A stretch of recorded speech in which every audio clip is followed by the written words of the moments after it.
गोविंद राम जी ने धीरे से आंखें खोली और बिना हिले बोले, घर क्यों चलूं? ये सुनते ही सीमा के चेहरे का रंग बदल गया, लेकिन अगले ही पल उसने अपने चेहरे पर दर्द लाने की कोशिश की और उसने गहरी सांस ली। फिर अचानक तेजी से 2 कदम आगे बढ़ी और उसके पास पहुंचते ही घुटनों के बल बैठ गई। उसके घुटने मिट्टी से लगे, लेकिन उसने ध्यान नहीं दिया। उसने जल्दी से उनका पैर पकड़ा और सिर झुका लिया। उसकी उंगलियां कसकर उनके पैरों को पकड़ रही थीं और कंधे हल्के-हल्के काँप रहे थे, जैसे वो रो रही हो। लेकिन अगर ध्यान से देखा जाए तो उसकी आँखों में आँसू उतनी तेज़ी से नहीं निकल रहे थे, जितनी उसकी आवाज़ काँप रही थी।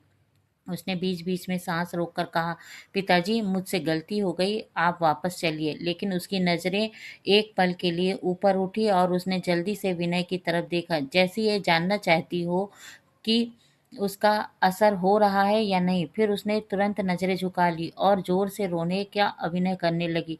विनय ये सब देख रहा था। उसके चेहरे पर दर्द था, लेकिन आँखों में समझ भी आ रही थी। ये पछतावा पूरी तरह सच्चा नहीं था। उसने धीरे से कहा, "पिताजी, आप चलिए, बाकी बातें घर पर होंगी।" गोविंद राम जी कुछ नहीं कहे।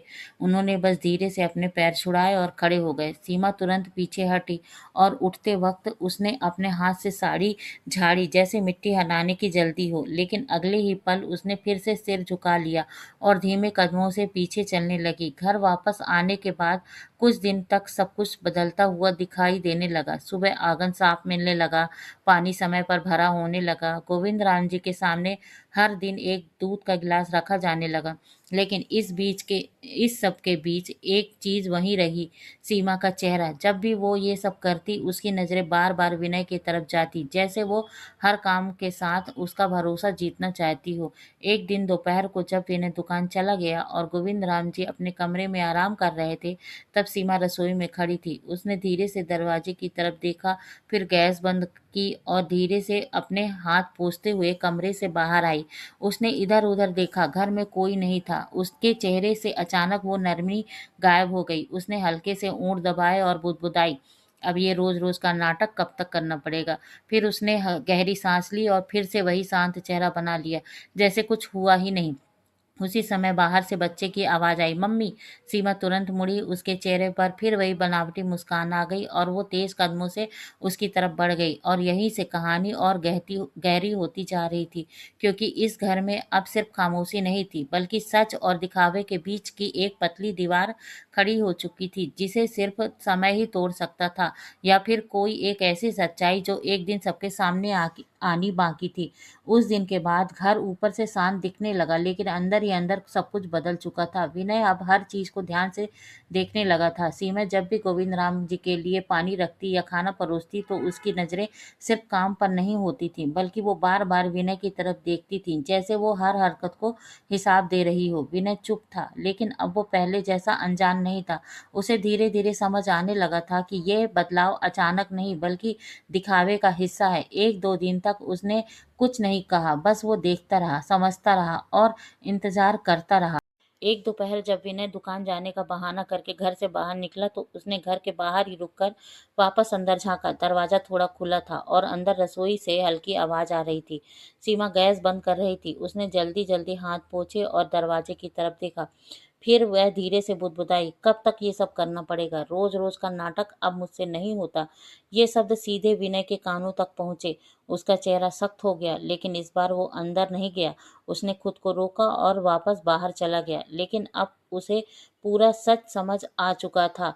शाम को जब वो वापस आया, तो घर का वही रूटीन शुरू हुआ। सीमा ने चाय बनाई, ट्रे में कप रखे और बहुत संभाल कर गोविंद राम जी के सामने रखे।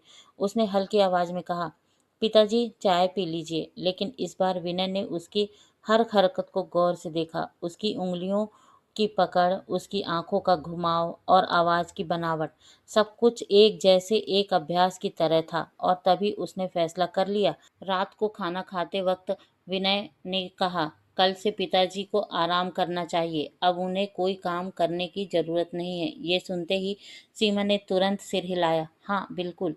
अब उन्हें कुछ करने की ज़रूरत नहीं है। लेकिन इस बार विनय ने उसकी बात के बीच में ही रोक दी और कहा, कल से घर का सारा काम तुम करोगी, अकेले, बिना किसी की मदद के। सीमा का हाथ वहीं रुक गया, उसकी उंगलियां कटोरी के किनारे पर जम गईं। उसने धीरे से पूछा, क्या मतलब? विनय ने सीधे उसकी तरफ देखते हुए कहा, मतलब साफ है, जो इंसान इतने साल बिना कुछ कहे सब कुछ करता रहा, आज उसके लिए इतना भी नहीं कर सकते हम? सीमा ने कुछ बोलने की कोशिश की, लेकिन शब्द अटक गए। उसने पहली बार महसूस किया कि बात अब उसके कंट्रोल से बाहर जा रही है। अगले दिन सुबह जैसे ही काम शुरू हुआ तो सीमा को पहली बार एहसास हुआ कि घर चलाना सिर्फ बोलने से नहीं होता। आंगन साफ करना, पानी भरना, बच्चे संभालना और बीच-बीच में गोविंद राम जी का ध्यान रखना, ये सब एक साथ करना उसके लिए आसान नहीं था। उसकी चाल तेज हो गई, सांसें भारी होने लगी, माथे पर पसीना आ गया, लेकिन इस बार कोई मदद के लिए नहीं आया। विनय चुपचाप बैठकर यह सब कुछ देख रहा था। दोपहर तक सीमा थकी हुई थी। उसने पानी का गिलास उठाया और जल्दी से पी लिया। फिर दीवार का सहारा लेकर खड़ी हो गई। उसकी आंखों में चिढ़ और थकान दोनों थे।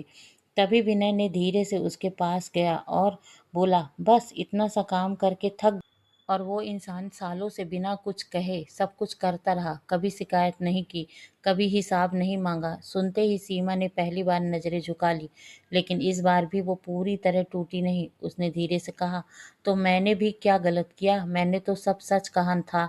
विनय ने तुरंत जवाब दिया, नहीं, तुमने सच नहीं कहा थे, तुमने अपनी सोच दिखाई, जिसमें इंसान की कीमत काम से ज्यादा नहीं होती। ये शब्द सीधे सीमा के अंदर गए, लेकिन इस बार वो चुप नहीं रही। उसने गुस्से में कहा, तो क्या मैं गलत हूँ?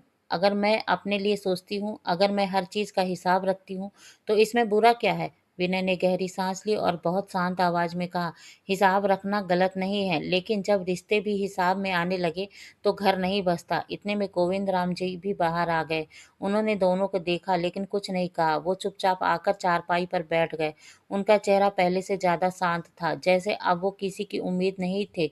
विनय उनके पास गया और धीरे से बोला, पिताजी, अब फैसला आपको करना है। ये घर वैसे ही रहेगा जैसे अब तक रहा है, या फिर कुछ बदलना होगा? कुछ पल तक सन्नाटा रहा। हवा जैसे रुक गई थी। सीमा खड़ी थी, उसके हाथ अब भी कांप रहे थे, लेकिन इस बार उसके चेहरे पर वो बनावटी भाव नहीं थे, बल्कि एक अजीब सी बेचैनी थी, क्योंकि अब बात उसके अभिनव से आगे निकल चुकी थी। गोविंद राम जी ने धीरे से सिर उठाया और बहुत शांत आवाज में कहा, मैंने पूरी जिंदगी इस घर को जोड़ा है, लेकिन अब मैं इसे बोझ बनते नहीं देख सकता। अगर इस घर में मेरा सम्मान नहीं है, तो मेरा रहना भी जरूरी नहीं है। ये सुनते ही सीमा के चेहरे का रंग उड़ गया, लेकिन इस बार वो तुरंत रोने नहीं लगी, क्योंकि उसे समझ आ गया था कि अब आंसू काम नहीं आएंगे।